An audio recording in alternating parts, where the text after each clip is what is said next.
আর একটা সবচেয়ে বড় অস্ত্র শিখিয়ে দিচ্ছি, এটা আমি কাউকে শিখাইনি আজ পর্যন্ত, আজকেই প্রথম।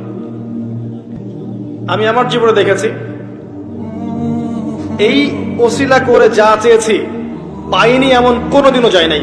আলহামদুলিল্লাহ, আমি সম্পূর্ণ আল্লাহ পাকের কৃতজ্ঞতা এবং শুকরিয়া আদায় করছি। এইটা ওসিলা করে আমি যা চেয়েছি আমি সারা জীবনে তাই পেয়েছি।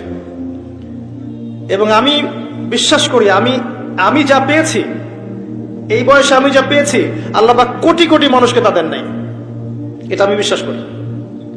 এই বয়সে আমি যা পেয়েছি, আল্লাহ পাক আমাকে যা দিয়েছেন, যত দিয়েছেন, কোটি কোটি মানুষকে আল্লাহ পাক তা দেন নাই, আমি এমনটাই মনে করি। আমি কি শিখাই দেব সেটা? আপনি আল্লাহ পাকের তাওহীদের ওসিলা দিয়ে দোয়া করেন। দোয়া করতে করতে আল্লাহকে বলেন, আল্লাহ তোমার তাওহীদের কালিমা লা ইলাহা ইল্লাল্লাহ এর ওসিলা করে তোমার কাছে আমি চাচ্ছি